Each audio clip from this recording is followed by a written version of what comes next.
This is the Male Rights Activist Podcast, episode 140, where we focus on relationships, sports, and pop culture from the mannish point of view. First of all, we want to thank our listeners, our new ones, our OGs. Thank you for hanging with the fellas. What up? On today's show, Halle Berry gets child support relief. A small victory for women. Maybe they'll start getting some more victories in custody and child support cases. Exactly. You ain't lying. Quavo and Saweetie have it out in the elevator. Another celebrity elevator fight? UFC needs to get in on this and put them on pay-per-views. I'll watch. Yeah, I will too.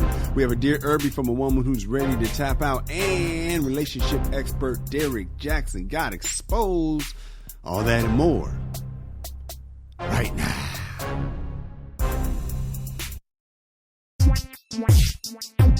This is the MRA podcast with Kyle and Kamal, where men come to talk and women come to eavesdrop. I am Kyle. I am Kamal. And we're helping you to understand the man you love. Kamal, you are showing off on me. You flossing on me, dog. You been at the barbershop, man. You went to Magic Mountain, dog. Man, what's up with all this happiness and movement, dog? Man, we went to Lake Elsinore, did some jet skiing. You back. Oh yeah, man. It was time, man. You know, it was time, man. A year of being in the house, you did it pretty much the right way, and now you're vaccinated and quarantined and you're ready to go. Oh yeah, man. I'm acting a fool out here, man. Hey man, out in these streets. Yeah, I'm waiting for these concerts, man. I'm mad that the spring break thing in Miami is over, man. I'd have been down there with the kids, man, acting the fool. On top of cars and shit, you know. Whose dad is that? Who daddy is out there acting a fool? That's hilarious, man. We got to start this off on a somber note, man. DMX had a heart attack over a drug overdose. As of now, when we're recording it, he is alive. They're saying he has very little brain activity. DMX fan, Kamal. I didn't realize how much of a DMX fan I was until that Versus with Snoop Dogg. And I was like, oh my God, like DMX. Now, DMX, that's your Howard days? Or, yeah, those are Howard days, right? No, I think he's the year after I graduate. So I think he comes out like 98. I graduated in 97. But I was deeply immersed in that East Coast, West Coast thing. So I picked the side already. So when DMX came out, I gave him the side eye. You know, like one of these New York dudes. But I actually like DMX as far as like his guest spots and obviously with his production. Yeah, you know. But I chosen the side, and so it wasn't until like honestly, like his third or fourth album I think that was the first DMX album I bought, and it was really because of all like the shiny suit stuff and you were sick of that. You were sick of where hip hop had gone. Yeah, I was like, dude, I'm actually looking forward to this DMX album. Somebody go give me, man, I just noticed the cut, man. You are clean. I ain't seen you fully clean in a minute. Man, you know how it was, man. I was taking my mask down to my barbershop talking. I'm wearing a mask just, because, the law, but I don't need this shit, man. I was twirling the mask around my finger and shit like that. You know what I'm saying? All right, back to DMX, man. Yeah, DMX, he made workout music, dog. He's made the kind of music where, I'm not calling him past tense, but he hasn't made music in a while, so I'm calling his making music past tense. He made workout music that you turn it on, man. If you got a football game to play, I remember when I would train in basketball. This is as an adult, though. Trying to get my basketball game together because basketball is a lifetime sport, and so I've been trying to, I never had the game that you had, so I'm a late comer to my basketball game. So, but I would run up and down the court with DMX in my earphones. DMX to get you ready to play. Come out. Oh yeah, man. DMX, honestly, man, with the exception of Tupac, like speaks to the people. Yeah. Like the people root for him. They hear his music, and he seems like he's riding for his fans, his fan base. Like when Tupac, I'm pretty sure every Tupac song, people listen to the lyrics, and dissected it and spoke to so many lost souls and people struggling with things. I think DMX is a close second in that regard. The shit that he says, man, affects so many people, and so many people can relate to his music. And so when I heard the news, man, I gotta keep it real, man. I'm mad. I'm mad at DMX. I'm mad, not just at DMX. I'm mad at everybody around him. I'm mad at drug dealers. I'm just mad. I'm over this shit, man. You know, like when Amy Winehouse died, you know, I didn't really, you know, I wasn't tripping.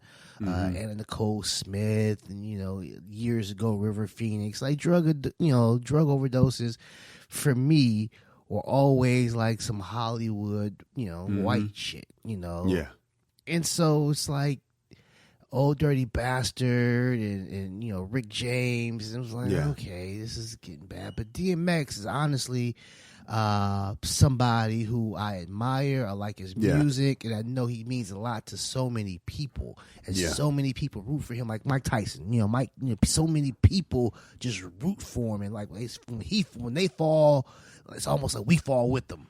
You know? Yeah. And so this one hurts, man. I'm really upset. You know, my son brought this up, and he's a, you know, 17-year-old young guy, but he was like doing the versus battle. You know, Snoop was smoking and drinking right next to him. And I was like, yeah, exactly. I remember that doing the versus battle with Snoop. Snoop is blazing and drinking next to this guy in recovery. You know, at the Drink Champs. Somebody said he was on the Drink Champs a couple of months ago with Noriega. And, you know, their whole thing is they just drink a lot of different liquor. You know? And I was like, were they drinking? I was, maybe passing shit around. It's like, dude. Have some respect for a brother in recovery. He's struggling, man. He's struggling with sobriety, and y'all having fun. Y'all reminding him of the shit that he used to do. That he can't do anymore because it leads to bad things. Now, I don't know if any of that shit led to, you know, his relapse, but I know it didn't help. That's a good perspective, man. Speaking of disappointment, man, I'm very disappointed that this brother who allegedly rammed his whip into the D.C. Capitol building, man, I had heard about it. I just was like, oh, okay, another white guy wilding out. And then I heard it was a brother, and I was like, come on, man, timing-wise, what is the deal? What's your take on this, man? You know, because when a white guy does it, they always cry mental illness, and we always don't want to hear it. We don't want to hear that Dylan Roof is mentally ill. We don't want to hear that whoever shot up this or that and that is mentally ill. But I'm hearing us say, well, he's mentally ill. How you feel about it? Well, the thing about the mental illness, I think that if you spray a machine gun into an apartment building or a house where you don't know who's in there and you shoot kids and grandmothers, you're mentally ill. You know what I'm saying? Yeah. But that, you know, they don't really talk about that. They just gang lines, senseless, black on black. It's like, dude. Oh, so you're saying when you do a drive-by and you say, when you're old dog, you say, I don't give a fuck who out there. Like, nobody talked about that old dog was mentally ill. No. You know, that's black people. It's like, no, who the fuck? That's not. No, old dog is mentally ill. I never thought about that. Bishop and Juice is mentally ill. You know? Bishop and old dog have a mental illness. Something even thought about it. Something is wrong with them. That's some racism right there, because it's like when the white guy shoots up the mall and shoots up the this and that, he's mentally ill. When a nigga's shooting up the whole block, I don't give a fuck who out there. We gonna go in there and buck them niggas and come. Oh no, old dog is mentally ill, and we've never talked about that. Right, we just assume he's normal because he can go to the barbershop and all of that shit. I bet you ask old dog's teachers, well, that nigga's crazy. That motherfucker's out of his goddamn mind. You know what I'm saying? Man, I told him to stop talking, and he cussed me out. That's just not normal behavior. That's not normal behavior. He pulled up a strap and held it to my neck. I was like, God damn, I just want you to sit down. Yeah, exactly. So I think that, you know, there is a lot of untreated mental illness around. And one thing I do not like about this particular situation is they start, you know, reading his quotes about Farrakhan. Like Farrakhan has something to do with this. You know, just like, well, come on, get the fuck out of here. You know, they start find a way. Right. It's like, get this guy obviously wanted to die. He ran into some cops and hopped out the car with a knife. Yeah. You know, like, please shoot me is the only thing he didn't have. He didn't have a note that said, please shoot me, but that's what he was saying. They bring up Farrakhan and his quotes and all of that stuff. Come on, man. You just have to have some type of ideology, aligned to these people. It's like, no. Why can't it just be crazy, as Chris Rock said? Just be crazy. A crazy dude. When it first happened, I was like, oh, like you said, it was, white people. These Trump supporters has lost their goddamn mind. And then it was like a brother. It's like, oh, well, the brother lost his mind. Lost his goddamn mind. Shit. That's hysterical. Keep it moving, man. Somebody that might have lost his damn mind. Oscar De La Hoya is coming out of retirement. Now, you have said on this podcast you're an Oscar De La Hoya fan. He's coming out of retirement. My take on it is this. Oscar De La Hoya, the same thing that makes you a champion is the same thing that makes you not understand when it's time to sit your ass down. And when you're in East LA and nobody knows you and you say you want to be the champion of the world, you want to be a gold medalist, it sounds crazy, a different kind of crazy, but it sounds ridiculous. And then you do it. Well, that same mind is telling you at whatever age, 45, 55, that you could still do it because it's that same mindset. And I believe that's his issue. What is your take on one of your favorite boxers, Oscar De La Hoya, coming out of retirement? Now, Oscar De La Hoya actually is my favorite boxer. Oh, sorry for saying one of your favorites. He's your guy. Right, because I almost like I grew up with Oscar. He was like almost like a peer. Like I'm happy to see a black man call a Mexican man his favorite boxer. Well, he's from the turf. He's from LA, so it was like, when he started popping, I was in DC, and so it was like this guy was from LA. I'm riding with the home team on this one, and what you didn't do with basketball or football, but that's not the point right now, Mr. They're not from LA. The team is. Whatever. Anyway, man, get out of here. All right, go ahead, Oscar. Magic's born in Michigan. Kareem's born in New York. Come on, man. Give me your take on Oscar coming out. But no, this is sad, man. Oscar obviously needs money, or he wants money, because the thing about it is he talked about fighting Conor McGregor maybe last couple of years. Then he's coming out of retirement. He's talking about another bout with Mayweather. Like it seems like he's thirsty. He needs this. He's not. It's hard to sit on the sideline, man, while you watching all these people shine, dude, doing what you do. Yeah, but see, the thing about it is he's the two people he's calling out for like massive paydays. He's not like, I'm gonna take a couple tune-up fights and try to work my way up. He's not doing like George Foreman did back in the day. Like, I can still get down. And I want to work my way up into like championship contention and eventually hold the belt. He's like, I want Mayweather.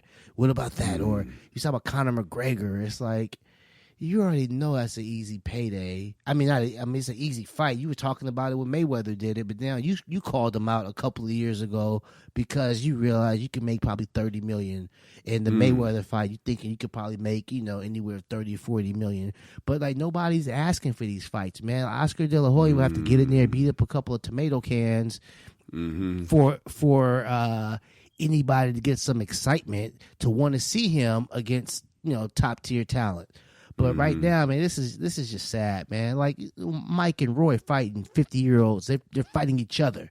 If he was like, I want to get out and fight, Trinidad or somebody like that, somebody of his own age. Yeah. Okay, I want to fight Shane Mosley. Like, let's get these. Yeah. But he's like, he wants to, and obviously, Mayweather is not, a young guy, but he's in much better boxing shape than Oscar and Oscar's contemporaries. Yes. And so it's like he's just he's looking for a huge payday, and I don't know if he's having money issues. I know he lost as a promoter. He lost Canelo Alvarez, who was like the biggest money maker in the sport. So maybe he's doing like what Michael Jordan did when he played for Washington. Yeah, it's like I'm just trying to put some money into the shit that I own, It's sad. Yeah, when we come back, man, we have some feedback. And after that, we have a post-nut story about a guy who tried something new. Did he like it? Find out next. It's the MRA Podcast. Hey, what's up, guys? I sure hope you're enjoying the show. If you like it, I invite you to go to our website, the MRApodcast.com. and catch up on over 100 episodes that we have in store for you. You ain't working, you might as well check us out. And if you want some more, go over to The World According to Cheryl and check me out on Cheryl Underwood's podcast. We post content there every single day. We have her normal radio show labeled SUR, and then the Cheryl Underwood podcast where we get in her personal business every Friday. Then on the weekends, we have the specialty shows that range from Late Night Cupcake to Auntie Cheryl's House Party to our gospel show, Spiritual Nourishment. You gotta check out The World According to Cheryl, even though I ain't on it. We got some feedback, homie. Do we now? Yes, we posted a promo about the importance of voting. You went in on it, man. And Fly Mike gave us the Black Fist ballot box and a check mark. Mm-hmm. And then that dude, Art, who he had just shouted out for being a great high jumper, said they got to move the goalpost to try to win. Kamal, well said. Would you agree? Yeah, man. They can't win on ideas. They not going to win on ideas, dog. So let's try some trickery. When we come back, we have a post-nut story about a guy who tried something new. Did he like it? Find out next at the MRA Podcast. According to Webster's dictionary, being in post-nut mode is when you have a clear mind and you can make sound decisions as if you just busted a nut. Yeah, I don't know if Webster actually said that. No, he didn't. But our listener, Big Easy Q, told us all about it, and we can relate. Women, men. So listen, if you have a story of when you did something foolish. In pre-nut mode? Yeah, something really dumb. Maybe it was top crime. Especially something in pre-nut mode you don't want nobody to know about. Hit us up, and we'll tell the world. We can all laugh at your expense, and hopefully you'll learn from your mistakes. Aristotle once said, the results of pre-nut mode is the best teacher. I think he said some shit like that. Send us your stories at dearirby@themrapodcast.com. That's dearirby@themrapodcast.com. And now it's time for a post-nut mode story, only on the MRA Podcast. Okay, this one is from Kismet in Atlanta. He said, I don't know how y'all breeders do it. By the way, breeder, I think that's slang for a heterosexual person. But in the gay community, we know what's up. We don't have to sneak around. We party with our man. My boyfriend and I were at the store and I noticed this man. He kept checking me out. He was with this girl. I told my boyfriend, I'm going to fuck him. He said, how can I help? Man, first of all, Kamal, I'm sorry. Could you imagine if you was with your girl, your wife, and you was like, man, look at that ass. I'm going to hit that. And she was like, let me see what I can do. Could you imagine would that be amazing? Yeah, I don't even think that's real. I mean, this is fantasy. Yeah, this is straight up fantasy. All right, so, but I guess they get down like this. I don't know if they get down like shit in our face, man. Hilarious. I don't know if they get down like this in a gay community, but this particular dude says this is how they get down. So anyways, his boyfriend said, how can I help? Matter of fact, I remember when I used to drive an Uber, man, I had two guys in the back that tried to get me to hit it. And I was like, nah, I'm cool. And then after that, they was cool though. I had one dude that was real, like I almost had to pull over. Two dudes that was real pressury. But these two guys in particular, they was cool as a fan, man. And they floated it. I passed. And then they started telling me stories of Uber drivers that they have double teamed. And they said that's how they get down. Like he basically tried to do what we say Republicans should do. Tell me why I should come over. Tell me why it's so fun. And these particular passengers were like, man, you missing out not being gay because this is how we get down. That's how he was selling it. That's so and I was disrespectful, like, dude. I know. I was like, that sounds so fun, but it's not that easy, my dude. So anyway. Man, I got to tell you a story. Man, like I think somebody propositioned me one time, man, and I didn't. When you was driving? Yeah, and I didn't understand whatever the codes were. And we went over your head. Yeah, and like we pretty much went in a circle. I picked him up, and whatever he said, I didn't pick up the things, and he patted me on my back while I was driving, like a couple, like I don't know what the code was. Yeah. And then it was like I still wasn't with it. I didn't know what was going on. And then he was like, you know what, you can just take me home. I just took the motherfucker home. There it is. It was hey, like, maybe I promise you it works. That's why he tried it, or maybe he heard about it. Anyway, back to the story. Sorry for interrupting your story, Kismet. This is the first time we did such a tangent. Really sorry about that. Here we go.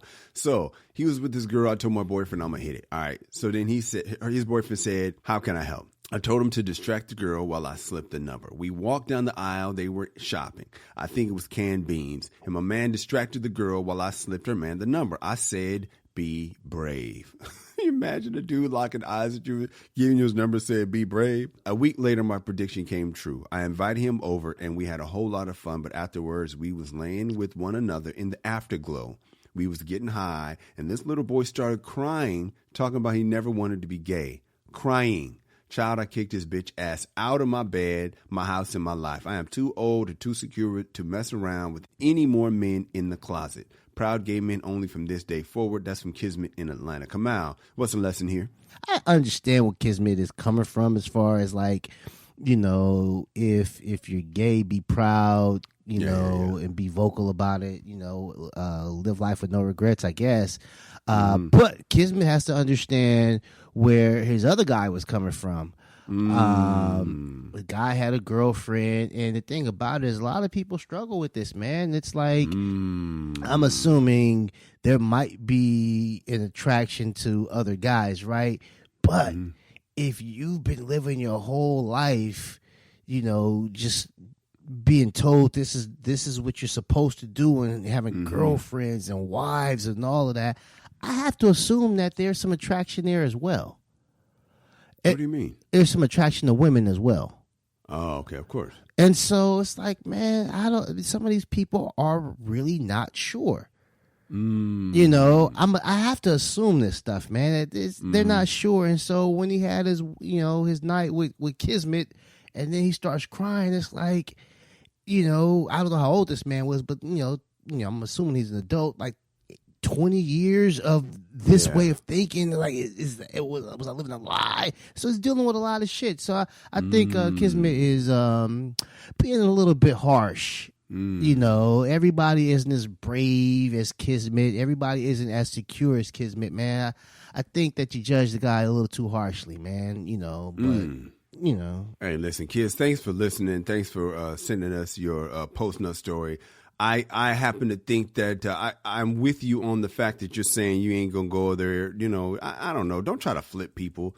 That's what I would say, man. I mean, it may be a challenge. It may be fun, but, you know, I'm sure there's plenty, especially today. Now, back in the day, I can't imagine how gay dudes. And from Atlanta, too, is definitely. Yeah, exactly. I can't imagine how gay dudes ate, so to speak. Back in the day, it must have been so hard. I always think, man, how lucky are they to have Grindr right now, which was the precursor to Tinder? But it's like they're so lucky to have Grindr because back in the day, you knew other dudes was out there, but you just had to roll the dice. So thankfully, you are in the modern age, and it's not like it used to be. When we come back, relationship expert Derrick Jaxn got caught slipping.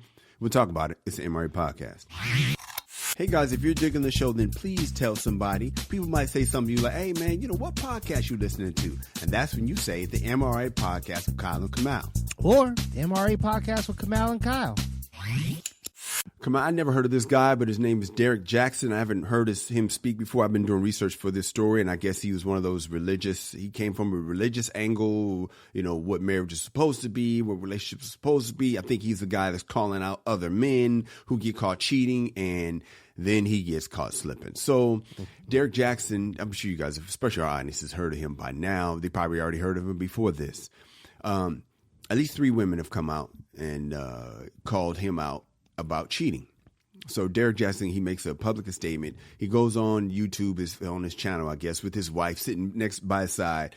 According to social media, they're like, his wife didn't really seem like she wanted to be there. She just was kind of standing. Now, his wife, her whole angle was like, you know, I left my man for a while. Everybody's saying I should have left. I did leave.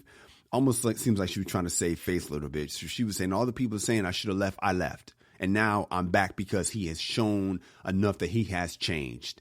But according to reports, he hasn't necessarily changed all the way because more women have coming out saying that, you know, just before the video of him confession, and he was doing a confession in third person that pissed some people off too. Derrick Jaxn made a mistake. Derrick Jaxn, that sort of thing.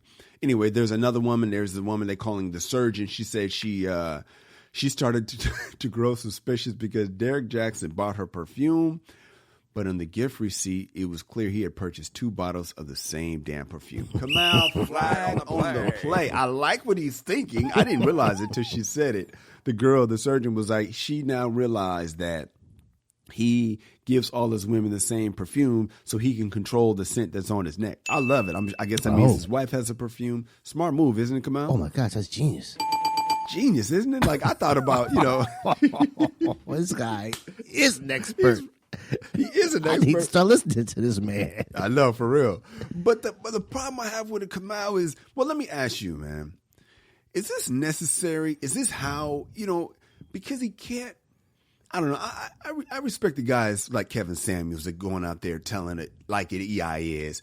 And it feels like some guys are still perpetuating the lie for money purposes. But in the down low, they're living the truth, their truth. That isn't the same truth that they make their bread off of. What's your take on all this, dog? Yeah, I guess it's hard to keep it 100, man. It's really hard to just here's this philosophy and live by it 100%. Yeah.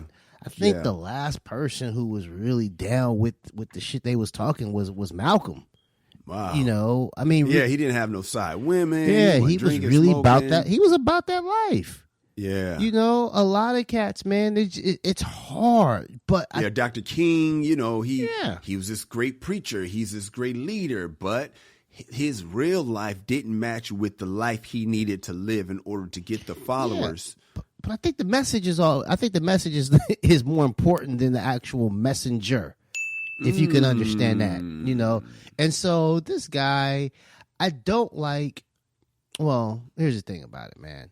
Come on. I don't like when somebody tells you how your relationship is supposed to be, as far as like.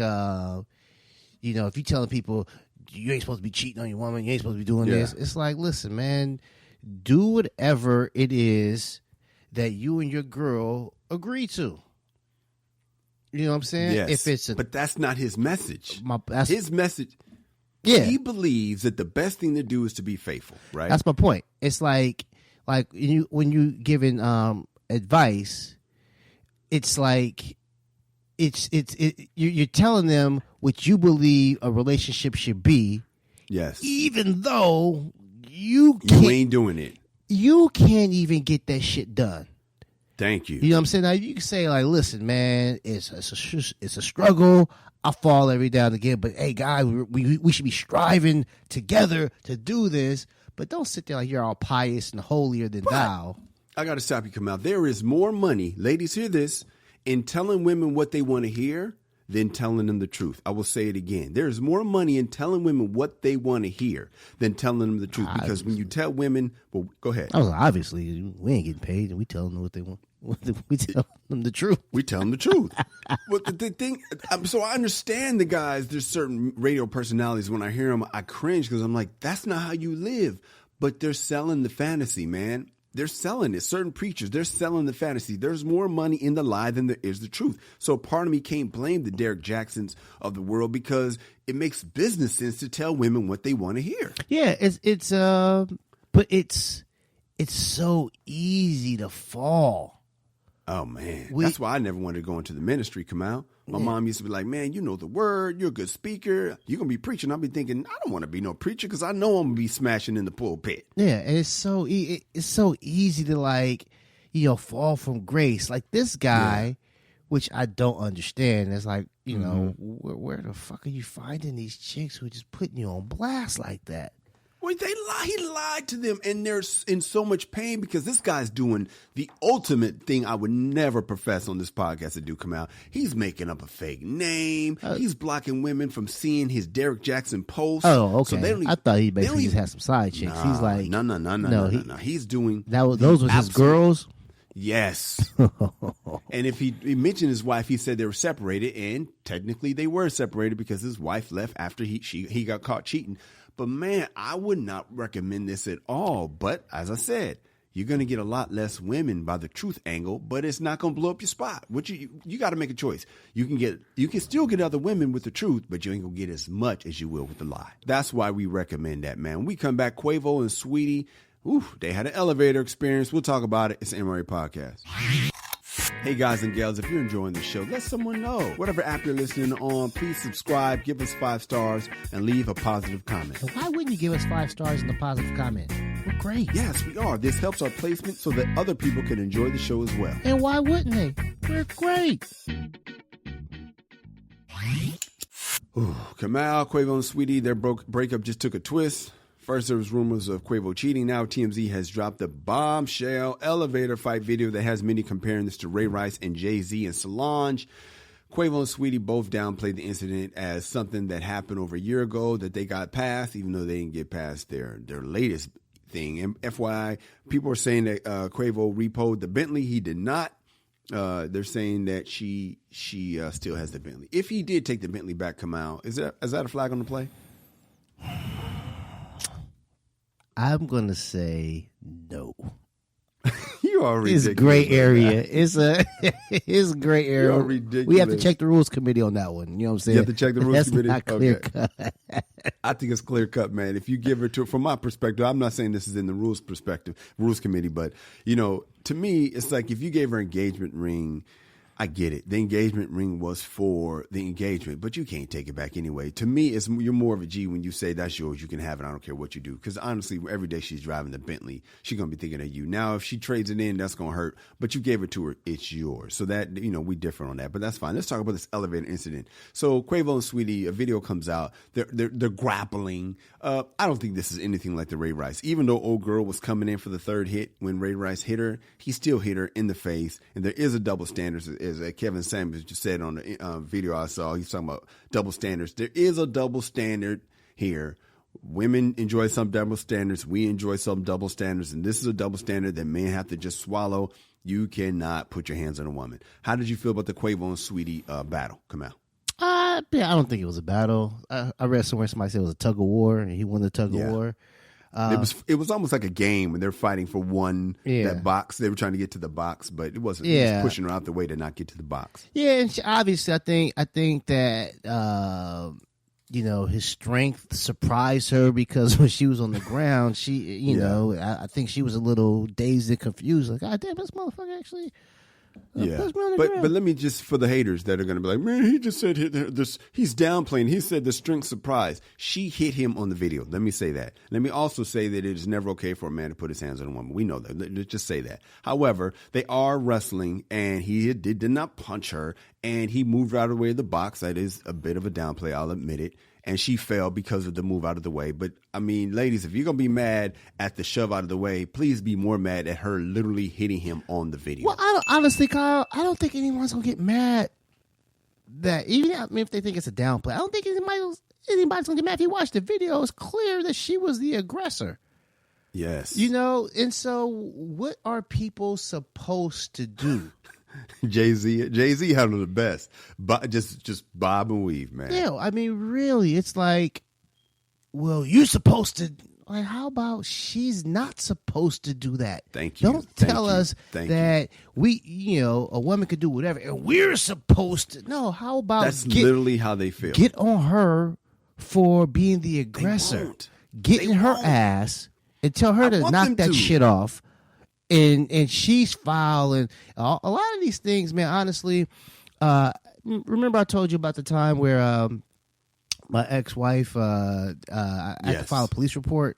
Yes, the water. Yeah. Yes. And the motherfucker. Go back and listen to it, guys. This one on an earlier episode. Go ahead. The motherfucking cops was laughing at me. Man, so those who haven't heard the episode yet, go back and listen to it. Kamal was assaulted by his wife. I think it was water hose or something like that. It was a water. And you were going to let it go, but your new wife to be, you weren't married or whatever yet. Yeah, I was like, man, this is okay. This is the cost of business, man. This is, you were letting it go, but your new lady was like, man, that's not okay. File a report. And the po was laughing at you. And we're like, what the fuck are you doing in here? Like, are you serious? And it's like, that shit needs to change. Yeah. That shit needs to change because, it validates the woman's aggression. Yes. And so it allows them to just do a lot of stuff. And then once there is a retaliation, or if there's a retaliation, like the Ray Rice thing, Ray Rice's career was over. He's become a pariah. For retaliating to her third hit. I haven't heard from Ray Rice since then. Yep. He never got his career back. You don't see him as an analyst anywhere. I mean, he's disappeared. He's done. Yeah. And it's like, if the initial aggressions were prosecuted, I think we'll see a change. Now, obviously, when they cut the dick off and burn the motherfucker, shoot, obviously those are violent crimes. Yes, but just the instigation of it, the slapping the dude off in the face and all of that stuff. Dude's supposed to just walk that shit off, and 9 times out of 10, we do. Yep, we do. But for that 1 out of 10 time, there's a reaction or some type of retaliation. The guy looks like a monster. Yep. I think that's foul, man. I think that women need to stop other women. They need to shame them. I've seen it before. I've seen it. It's just not vocal enough. It's not loud enough. And we want more. When we come back, we're saluting an iconic black woman on her birthday and talking about her movie. It's the MRA Podcast. You listen to us, but Kamal and I want you to know that we listen to you too. Even if we don't always respond to your tweets in a timely manner. I love how you said we, man. So if you have some feedback, maybe you agree. Maybe you disagree. Or maybe you just want to tell us how much you love the show, or that you want to testify about how we specifically helped you out. Or maybe you just want to tell Kamal how he was right or wrong. But mostly right. Whatever you want to tell us, hit us on our social. I'm at Kyle Irby. I'm at Angry Kamal. Hit us up and you just might hear your comment on the air. Promise. We'll be gentle. Kamal, we got to wish a happy birthday to the iconic Billie Holiday. Her birthday is today, April 7th, Wednesday, April 7th. Kamal, you asked me to watch this movie, and I did. Why did you want me to watch this movie? A, I thought it was a really, really good movie, and B, just I had no idea the fact that, the federal government was on her ass so cold. Crazy. They were trying to get this woman because of her recording and her performances of Strange Fruit. So I never heard that before. I never heard that the government was on her ass like that. I didn't know that either. You know that? No, I had no idea. And the thing about the Strange Fruit song, that was like the fuck the police of her day. Southern trees bear strange fruit. Wow.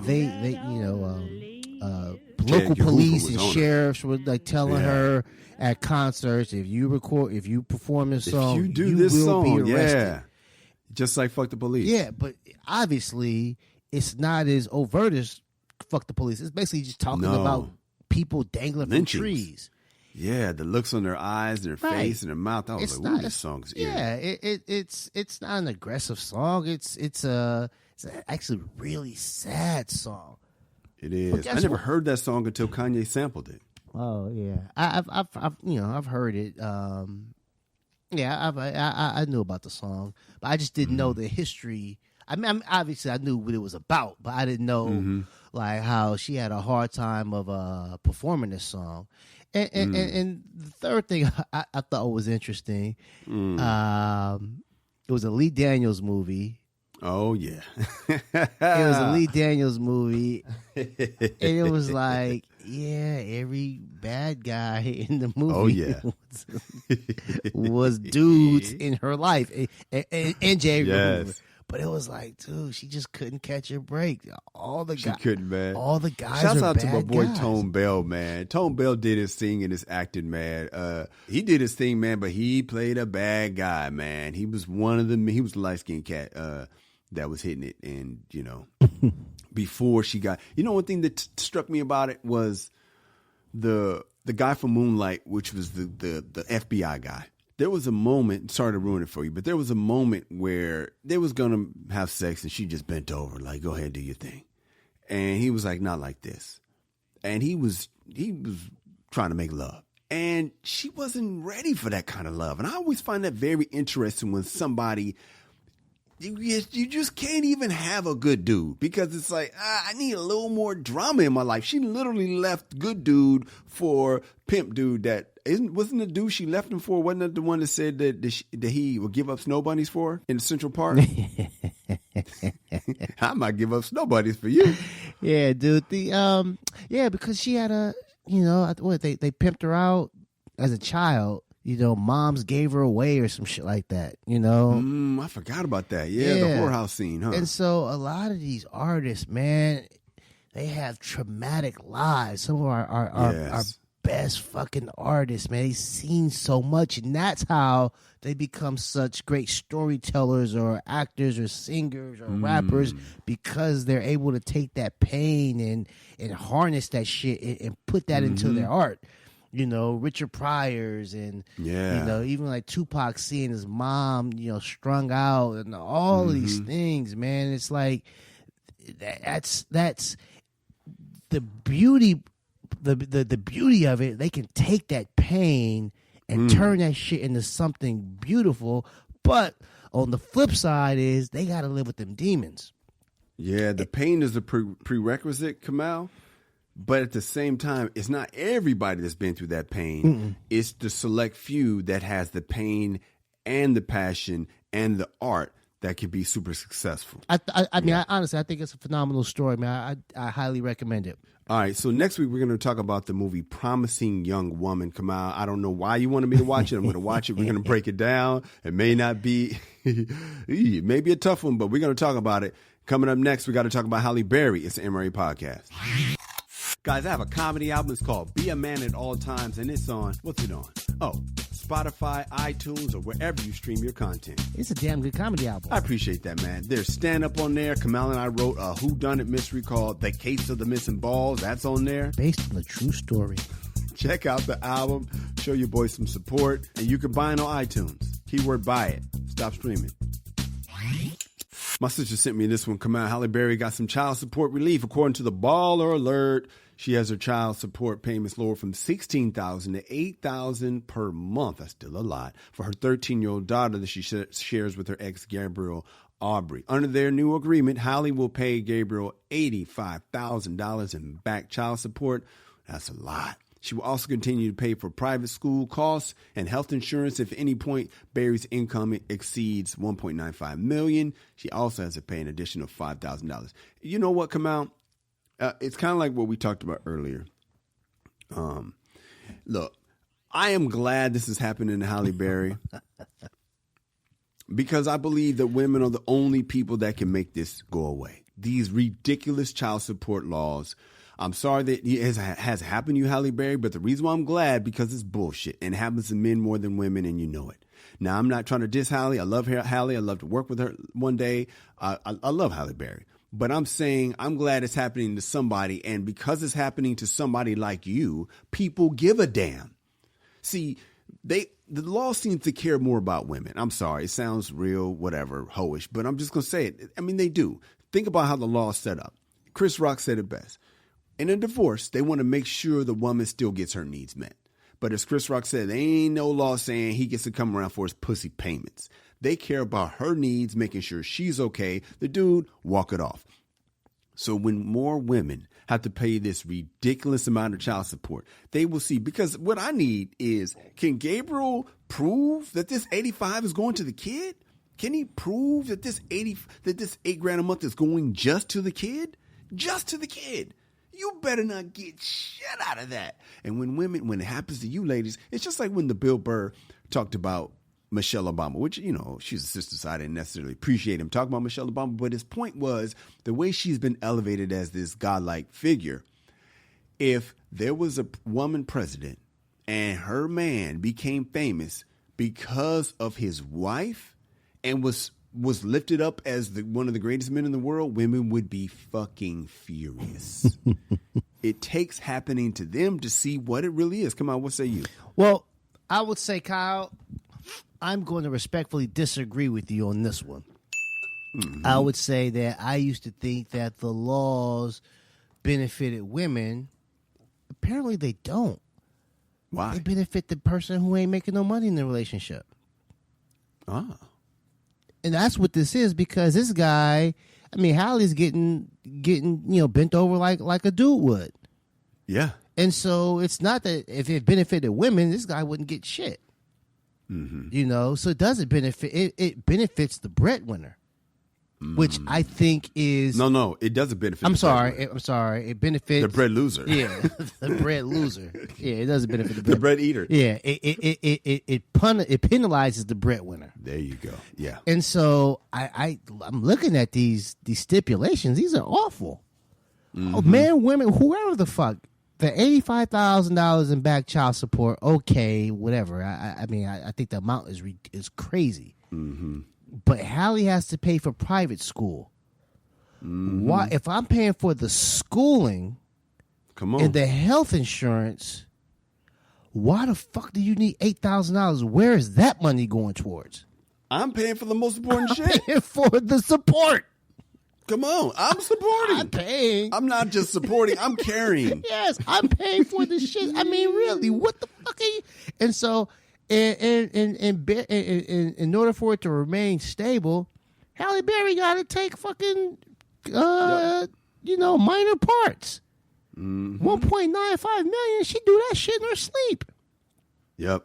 And so he gets it. I think that's bullshit as well, man. If she starts to make more money, the child gets more support, or no, additional $5,000 to attorney's fees. Come on, like, man. why am I paying these people to try to take my money? I'm paying you to figure out the best way to take my money. How is that fair? And that is man, woman, dog. Like, how does this make sense to a judge? How does that make sense to whoever comes up with these laws? That makes absolutely no sense whatsoever. Kamau, when Dr. King, the genius of Dr. King, the great social media man before social media, he was very smart because he figured out a way to get white women involved. Once white women were involved, once they showed white women on TV getting assaulted for marching with brothers and sisters down south, white people started to change. It's the same thing with all laws. If you can get white women involved, and when more white women start losing their money not to pay child support, and nothing get things changed like an angry white woman. So, Halle Berry, I'm sorry it had happened to you. I hope more angry white women happens to them, because once it happens to them, I promise you, things will change. When we come back, KD gets fined for gay slurs, and after that, we have a Dear Irby from a woman who's ready to tap out. Kamal and I are ready to coach her up. It's an MRA podcast. Hey guys, what's up? If you're enjoying this show, do us a favor and donate to our Patreon. Word. Just go to www.patreon.com. That's Patreon.com and make a donation to the MRA podcast of Kyle and Kamal. Word. It's that simple. Listen to the show, love the show, share the show, break the show off with some dough. Bars. Michael Rappaport, who we all know as Remy, used to be friendly with Kevin Durant, but I guess they're beefing now because Kevin Durant had to get fined $50,000. Not sure how much that is equivalent to our money, but he used $8. Yeah, he got fined $8 for using offensive and derogatory language on social media towards Rappaport. Okay, so the beef started when Kevin Durant did an interview with Charles Barkley on the opening night of TNT. Rappaport was watching and tweeted Durant saying, seemed deeply in his feelings with the NBA TNT crew after the game. Damn it, he's super sensitive about everything. Don't do the interview. Okay. People who follow Kevin Durant have to know Kevin Durant will, I listen to Colin Cowherd sometimes. I used to listen a little more than now. But he talks about how sensitive Kevin Durant is. If you call him out, there will be a response. Now, of course, that's just what he does, right? So I guess Durant allegedly DM'd Michael Rappaport a bunch of texts. He called him a bitch-ass, cocksucker, blah, blah, blah, and even challenged him to a fight. Now, Rappaport, the thing that bothers me, I know they're both wrong, and some people say Rappaport's not wrong, but bruh, he shared the back and forth. I don't understand what that's about, Kamal. And this is the MRA podcast. We're talking to the fellas right now. Ladies, I know you're here too, but fellas, that don't feel masculine at all, bro. If you getting into it with a man, I understand he said some things, but you're not gay, so it's not like he did a gay slur to you and you're gay. He didn't talk about you being white from what I know, but maybe he did. I don't understand why you told the teacher. That's what it feels like. It feels like Rappaport went and told the teacher. What's your take on that? Well, he definitely told the teacher, but because he didn't want the smoke. Rappaport's New Yorker. Durant plays in Brooklyn. Mm-hmm. And he says, when I see you, they probably, I don't think they run in the same circles. There's a huge age difference, but they might see each other at some parties. Mm-hmm. They might run into each other, And so it's like, this is going a little too far. let me protect my ass here. Oh, wow. The thing about it is, Kyle, we do the same thing, right? We comment on celebrities and stuff like that. So if one of them gets word of it and they don't appreciate, our comments, I think we would speak up on it on the air. Bow Wow came back at Bow Wow came back at me. They call Kamala a bitch ass. He gonna whoop my ass and shit like that. So I think I wouldn't keep. I wouldn't, display the shit. Maybe, but we talk about it. We talk about it. So I think that. Maybe Rappaport was trying to look at this motherfucker Kevin Durant in his feelings and saying he gonna whoop my ass. But I don't think that was the case. I think he was a little shook, know. But I think that once that happens, I don't know if it's foul for you to mention it to the public because the other person's crossed the line that much. Yeah, and I think that it's just can you believe this motherfucker? I think Rappaport's a little, obviously.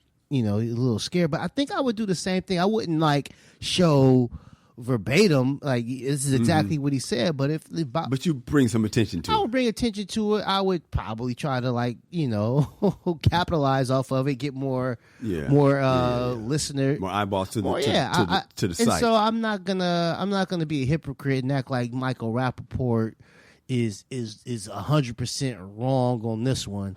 I think Kevin Durant just needs to be a lot smarter. Don't give be smarter. Don't give people the fuel to use you to get ridiculous. More eyeballs. And also, I gotta say this, man, because I was watching Shannon Sharp talk about this. I love Shannon Sharp. Great and powerful Shannon Sharp. Hall of Famer. Shannon Sharp. Bronco got it. Get to it, man. And so he was talking about this, and what he said was, I'm not sure if Adam Silver is not going to come in and find Kevin Durant. And guess what? Adam Silver comes in and finds him. It's every time one of these announcers or commentators says oh, Roger Goodell's probably going on. It's was Roger Goodell going, or the commissioner going to think about this shit? But now you put it out there. So who said I'm not sure? Shannon or Rappaport? Shannon Sharp said that. So you think Shannon Sharp is the reason why Durant got found? I think that basically it puts it out there. It puts the ball in Adam Silver's court now. I'm not sure if Adam Silver's not going to come in and find him. Hey, this is what they're saying. Maybe you should. Oh, fuck. Now I got to do something. Here you go. Give 50,000. I gotta do. Take the sensitivity courses. Because I think a lot of times when these people who have these mega platforms and you have millions of people watching, when they invoke the commissioners and say this might be a fine, I think he's gonna lose a couple of games on this one. Oh fuck it! Now I gotta suspend this motherfucker for a couple of games because if I don't.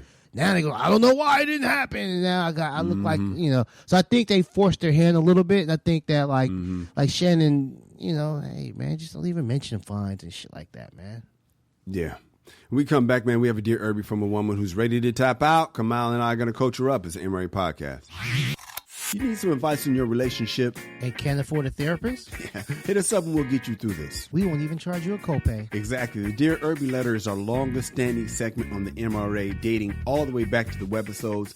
This is where we truly save relationships one listener at a time. We've saved marriages. Encouraged divorce. Taught a guy how to please his woman. Encouraged divorce. Yeah, so hit us up for advice and we'll help you out. Send your emails to dearirby@themrapodcast.com. That is dearirby@themrapodcast.com.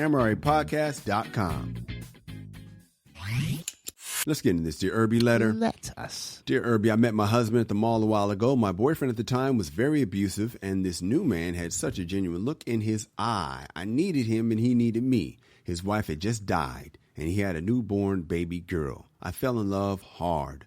I knew right then and there he was the one for me. We got married 2 weeks later. It's been 10 years now. Things have been okay. I'm happy to be alive. I recently had a bout with COVID, and I had to be in my room for 15 days alone.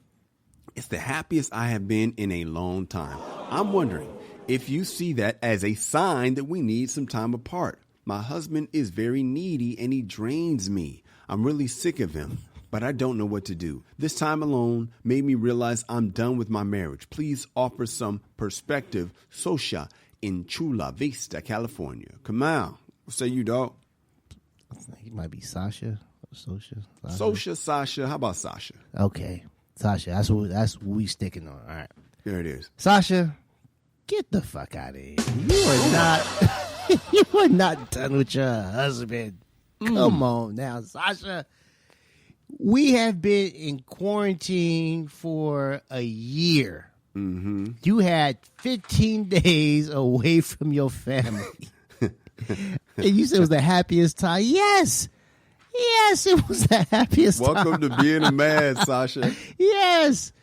That's all that was. And then obviously, COVID very seriously. You said you're lucky to be alive. That was some scary shit. And you survived the scary thing because a lot of people have lost their lives to COVID. A lot of people got, really, really sick and they had to be hospitalized. They were on ventilators. And so it looks like you avoided that, but you came out of that almost like one of those new lease on life. Like, oh my gosh, I survived that tragic experience. Now I'm going to go hunt buffalo and climb volcanoes. That's what you're going through right now. You survived COVID, and now you have a new outlook on life. The problem is that doesn't last a long time. Mm-hmm. Maybe a month, maybe 2 months, and then you realize, man, the old Sasha's going to slowly come back because that's who you truly are. The same person you fell in love with your husband, that's who you are. And you'll be back. Right now, you just basically want to get out there, and because, we were quarantined and you survived COVID, now you just want to go out there and just be reckless. I want to date. I want to hang glide and swing from the rafters and do all this crazy shit. And he's training me. Oh, my gosh, he's such a stick in the mud. He's so needy. No, you like that. You like that. You probably want to soar your royal oats real quick for a couple of months, but Sasha, you like the fact that your husband needs you. Wow. You like that. You probably are a giver. Mm-hmm. You saw that his wife had died. He had a newborn. And you thinking because you have a good heart, I need to be there for this man and his daughter, and you married him 2 weeks later, and it's been 10 years, and yes, maybe he doesn't reciprocate. That happens. Very rarely gonna find two givers in a relationship. Very rarely. Yeah, very rare. And so once you were down with the COVID for those 15 days and you weren't taking care of him, you weren't you weren't trying to meet his needs. You had a vacation. Yep. Like you said, it was the happiest time you had in a long time. But things about vacations are they're temporary. Yeah. They're temporary. Every vacation I've ever had, I want to stay. I want to stay. I went to Turks and Caicos a few years ago. I wanted to stay, and I start thinking about, let me look at the local economy and what could I do? Smart. Let me move to Turks and Caicos. I would be miserable if I moved to Turks and Caicos. Yes. You know what I'm saying? I would be miserable if I moved to Turks and Caicos. But for those 4 days, it was one of the happiest times I've ever had in my life. But it's not reality. Reality is you got a husband and you got a stepdaughter. I don't know if you call her your daughter. I don't know if you call her step, but I'm gonna say you have a daughter. Absolutely. I'm assuming prior to COVID, prior to the lockdown, you guys were happy. I remember like the first 3 weeks of the lockdown, I was miserable. I was miserable. These motherfuckers are always around. I can't go nowhere. You know what I'm saying? They piss me off. I can't just get in the car and drive away. There's nowhere for me to go. I'm stuck. I go to each room where, the house ain't big enough. Yeah. But prior to that, I had no problem with the family. I had no problem with the family. And if I would have left my family during the pandemic, I'm pretty sure I'd be miserable as shit right now. Yep. I wonder what they're doing right now. It's Saturday, what they doing on Saturday. They still fuck around and make waffles and are they playing Uno? I would be wondering. I'd be miserable. Yeah. Sasha, this shit will come to pass. You are not over your husband. You're not done with this marriage. Take you a girl trip somewhere.